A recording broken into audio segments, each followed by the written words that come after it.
Gadis itu tidak pernah belajar secara profesional sehari pun. Namun, dia membuat hidangan yang luar biasa. Orang-orang dari berbagai tempat semakin ketagihan. Semua orang memberikan pujian. Namun pada suatu hari, seorang pria misterius mencium aroma dari hidangan itu. Dia hanya mencicipi sedikit. Tanpa berkata-kata, dia langsung membayar dan berdiri. Dia mendekati gadis itu, dan memberikan selembar kartu nama padanya. Dengan keahlian memasakmu, apakah kamu rela tinggal di sini? Malam itu, Si Juan dengan rasa ingin tahu mencari alamat dari kartu nama tersebut di internet.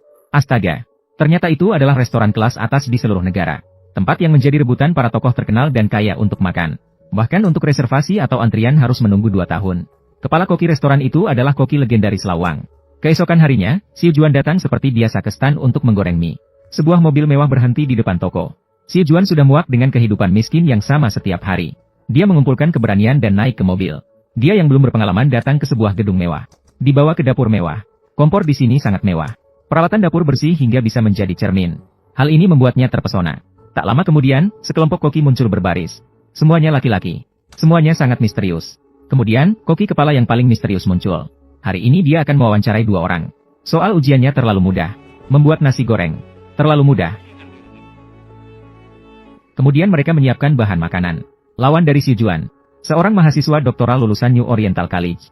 Dari penampilannya, dia jelas ahli. Memilih bahan makanan termahal. Sajikan nasi terbaru. Pertama-tama, tambahkan mentega. Kemudian, menggoreng udang besar. Dicampur dengan potongan kacang polong dan wortel. Semua lengkap. Sementara Si Juan mengambil sepiring nasi sisa semalam dari kulkas. Kemudian, mengambil 2 butir telur ayam secara sembarangan. Pukul telur di atas panci panas. Semua ini dilakukan seperti penjual kaki lima. Lawannya memasak dengan api kecil perlahan. Sementara dia memasak dengan api besar. Akhirnya 2 nasi goreng yang sangat berbeda keluar dari dapur. Satu terlihat enak. Satu lagi terlihat biasa saja. Kemudian sang koki melihat nasi goreng pria dokter dengan sendok. Lalu dia mengambil 1 sendok nasi goreng Si Juan. Dia hanya mencium. Lalu dia berkata pada pria dokter, "Pulanglah." Pria dokter merasa tidak terima. Dia adalah seorang dokter dari New Oriental. Sang koki yang sombong sama sekali tidak ingin menjelaskan. Dia menampar. Kemudian dia berkata pada Si Juan, "Rahasia untuk membuat nasi goreng menjadi enak adalah nasi sisa semalam." Dia bertanya pada Si Juan mengapa dia ingin bekerja di sini. "Saya juga ingin menjadi luar biasa." Sang koki sangat puas dengan jawaban itu. Dia mendekati Si Juan. "Aku mencium bau di tubuhnya. Bau amis itu harus dibersihkan dengan baik sebelum bisa bekerja." Si Juan mencuci dengan sangat serius. "Apakah bau kuiteo goreng di tubuh begitu jelas?" Setelah mengganti pakaian kerja, Si Juan mulai bekerja. Koki hanya menunjukkan sekali. Daging sapi kelas atas. Potong menjadi ketebalan 2 mm. Lalu Si Juan diminta untuk mulai memotong daging. Dia baru saja mengambil pisau tapi belum memotong. Terlalu tebal. Masih terlalu tebal. Dia sangat gelisah. Dia mengumpulkan keberanian dan memotong sekali. Koki langsung membuangnya. Lalu dia memotong yang kedua. "Jangan menggergaji. Aku bilang jangan menggergaji. Jangan sialan menggergaji." Si Juan hampir menangis karena dimarahi. Dia berlatih berkali-kali sebelum akhirnya lulus. Selanjutnya adalah tumis besar yang jadi andalannya. Namun baru saja dimasukkan ke wajan. Koki langsung merebut wajan dan menuangkannya. Sudah digoreng. Daging sapi premium harus meleleh di mulut. Persyaratan kematangan sangat ketat. 1 panci setelah panci lainnya dituang. Dia terus-menerus dihina sebagai bodoh. Kepercayaan diri Si Juan sudah lama hilang karena dihina. Jika tidak memenuhi persyaratan, dia akan pergi. Dia menangis karena merasa tidak adil. Dia ingin segera pergi dari sini. Tapi jika dia pergi, dia harus kembali ke warung pinggir jalan di desa itu. Jadi dia kembali lagi. Dia berkata pada dirinya sendiri bahwa dia harus sukses. Meskipun terus-menerus terbakar. Semangat kerasnya bangkit. Terus menggoreng. Panci ini berisi daging sapi yang sudah tidak layak. Keesokan harinya pagi-pagi, rekan kerja datang untuk bekerja. Si Juan terlalu lelah hingga tertidur di lantai. Dan lengan penuh bekas luka bakar. Ketika kepala koki juga datang untuk bekerja. Si Juan menatapnya dengan tajam. Di depannya, digoreng ulang sekali lagi. Daging sapi kali ini melompat-lompat di pancinya. Dalam beberapa detik sudah matang. Koki kepala memperhatikan daging sapi dengan seksama. Ternyata transparan. Dia mencicipi dan mengangguk puas. Dia tidak mengatakan apa-apa. Dianggap mengiyakan. Setelah melewati tahap ini, mereka kemudian menghadiri pesta mewah. Di pesta tersebut, Si Juan menggoyangkan panci dengan 1 tangan. Daging sapi yang digorengnya disajikan seperti seni. Mendapat tepuk tangan dari para kaya dihadirin. Piring besar, makanan sedikit. Di tengahnya diletakkan sebatang rumput. Gulungan daging sapi yang begitu halus. Namun cara makan mereka sangat kasar. Semua seperti serigala haus darah. Mereka kelihatan sangat lapar. Membuat Si Juan merasa takjub pada sang koki. Saat semangatnya ingin lebih jauh, koki malah memintanya membersihkan tempat. Si Juan tidak terima. Maka sang kepala koki menguji keterampilan memotongnya sekali lagi. "Cepatlah, cepatlah. Di sini, cepatlah. Di sini, cepat." Barulah berhenti setelah dia terluka di tangan. Dengan apa alasan kau merasa hebat, Unger? Menghadapi kepala koki seperti itu, keyakinan Xiu Juan hancur berantakan. Sang kepala koki juga tidak terlalu memperhatikannya. Bahkan tidak membiarkannya memasak. Hingga suatu kejadian menjadi titik balik. Hari itu, rekan kerja merokok di dapur. Kepala koki menangkapnya basah. Dia memaksa kepala rekan kerja masuk ke dalam panci. Ujung rokok diaduk di dalam panci. Memaksa rekan kerja untuk meminumnya. Kepala koki yang kejam membuat Xiu Juan sangat ketakutan. Kemudian kepala koki mengeluarkan seorang rekan kerja lagi. Menyebabkan kekurangan tenaga kerja di dapur. Kepala koki terpaksa mengizinkan Xiu Juan kembali memasak. Namun kali ini, para tamu bukanlah orang kaya seperti biasanya. Melainkan keluarga biasa dengan 3 orang. Saat sup ini hampir siap disajikan, koki mencicipi sedikit. Langsung dia membuangnya. Orang-orang bingung. Tidak ada waktu untuk membuat yang baru. Dia malah menggunakan air keran untuk memasak sup instan. Hal ini membuat Xiu Juan terkejut. Dan yang lebih mengejutkan adalah, para tamu bahkan tidak menyadarinya. Mereka terus menikmati hidangan lezat itu. Koki marah ketika pulang. Dia sudah berkali-kali menyebutkan alergi seafood anak kecil. Namun menemukan sepotong bunga lili di dalam sup. Koki langsung memecat orang yang memasak sup. Dan terus-menerus merendahkan dia. Dia tidak akan membiarkan siapapun merusak reputasinya.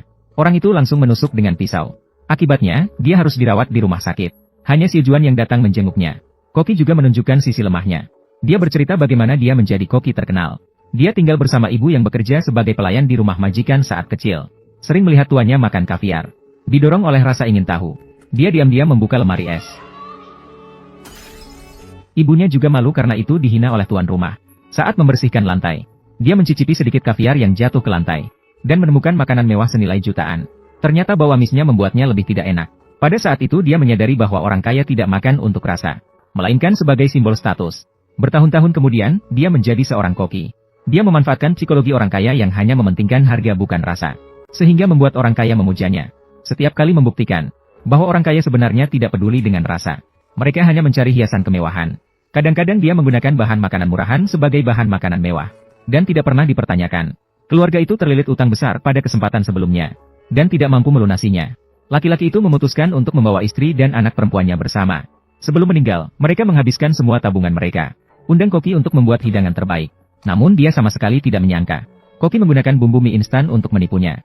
Kejadian ini menghancurkan kekagumannya terhadap Koki. Orang ini sebenarnya hanya seorang penipu. Ditambah lagi pada pesta makan malam berburu di alam liar hari itu. Xiu Juan menemukan, orang kaya malah berburu dan membunuh hewan liar yang dilindungi untuk dimasak. Xiu Juan marah dan langsung mengajukan pengunduran diri. Namun Koki malah bersikap dingin. Membiarkannya pergi.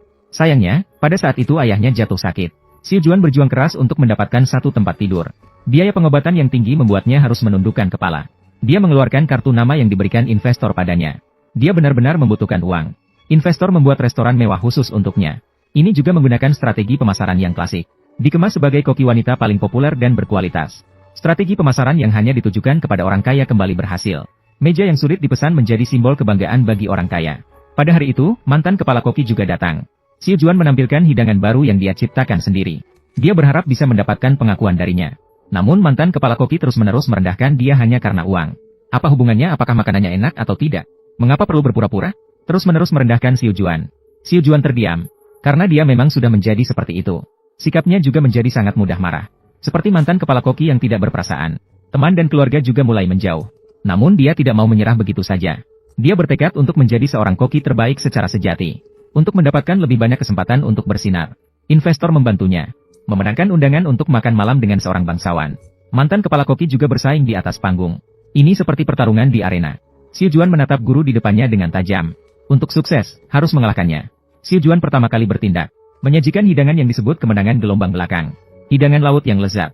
Para bangsawan tidak memberikan penilaian apapun terhadap hidangan ini. Cahaya di ruangan tiba-tiba padam. Seekor sapi utuh perlahan-lahan turun. Kepala koki sebelumnya mengambil pisau dan pergi ke sana. Dia sembarangan memotong daging sapi. Kemudian ditaburkan dengan beberapa bumbu tak dikenal. Saat wajan dipanaskan, sapi utuh langsung terbakar. Sebuah pesta visual dan sensorik telah dimulai.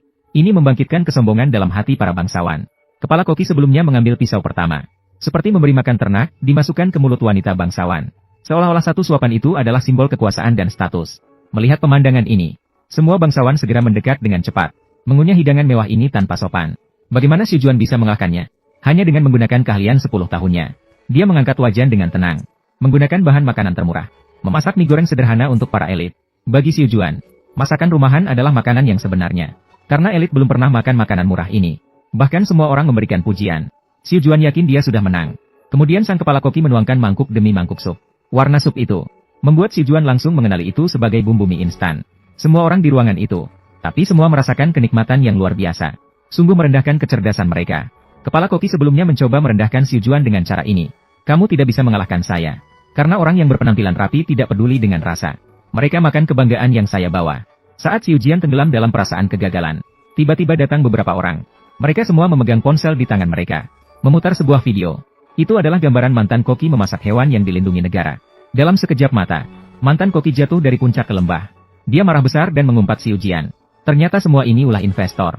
Membuat mantan koki malu di tempat. Xiu Jian baru menyadari. Dia telah menjadi boneka investor. Dia melihat hidangan yang hampir tidak tersentuh. Perasaannya bercampur aduk. Akhirnya memilih untuk menyerah pada impian. Kembali ke restoran mie goreng. Lanjutkan menumis legenda lezat Anda sendiri.